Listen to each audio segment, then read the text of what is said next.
सातारा शहरातील खड्ड्यावरून सातारा पालिकेत शाब्दिक चकमक। सातारा नगरपालिकेचे बांधकाम विभागाचे अधिकारी शहरातील खड्ड्यांच्या दुरुस्तीकडे दुर्लक्ष करत आहेत। त्यामुळे सातारकरांचा वाहनावरून जाताना गंभीर अपघात होऊ शकतो। हे खड्डे तात्काळ दुरुस्त करून घ्यावेत, अन्यथा तीव्र आंदोलन करू असा इशारा माजी नगरसेवक सुनील काळेकर यांनी दिला आहे। 1 महिन्यापूर्वी काळेकर यांनी सातारा शहरातील खड्ड्यांमध्ये वृक्षारोपण करून आंदोलन केले होते, मात्र त्या आंदोलनाला पालिकेकडून कोणताही प्रतिसाद मिळाला नाही। त्यामुळे आज पुन्हा काळेकर, ॲडव्होकेट सचिन तिरोडकर, माजी नगरसेवक विजय काटवटे तसेच प्रभागातील नागरिकांनी मुख्याधिकारी अभिजित बापट यांची भेट घेतली आणि सातारा शहरात पडलेले खड्डे आणि शहरात रस्ते दुरुस्तीची झालेली दर्जाहीन कामे दुर्लक्ष करणारे अधिकारी याबाबत तक्रार केली। यावरून ॲडव्होकेट सचिन तिरोडकर व अभिजित बापट यांच्यात खडाजंगी झाली।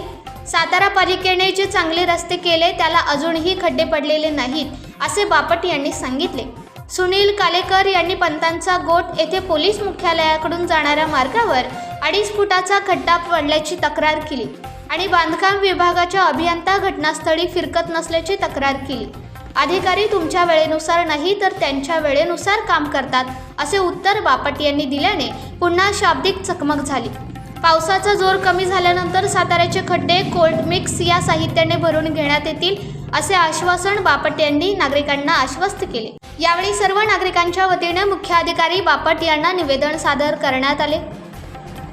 काही दिवसांपूर्वी सातारा शहरातल्या खड्ड्यांसंदर्भामध्ये मी नगरसेवक सुनील काळेकर या नात्याने नागरिकांच्या वतीने खड्ड्यात वृक्षारोपण करण्याचं आंदोलन केलेलं होतं, परंतु अद्याप प्रशासनानं त्याची दखल न घेतल्याने आज माननीय मुख्याधिकारी श्री अभिजित बापट साहेबांना मी लेखी पत्र या ठिकाणी दिलेलं आहे। लेखी पत्रामध्ये 15 दिवसाचा अल्टिमेट सुद्धा दिलेला आहे। खऱ्या अर्थानं जर आपण पाहिलं सातारा शहरातली रस्त्यांची परिस्थिती तर अतिशय दयनीय परिस्थिती आहे।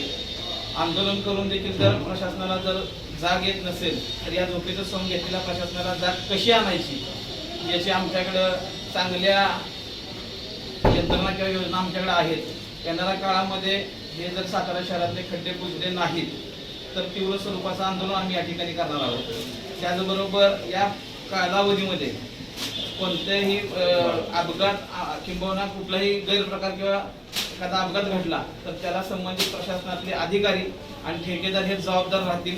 या प्रसंगी मी एवढं सांगतो।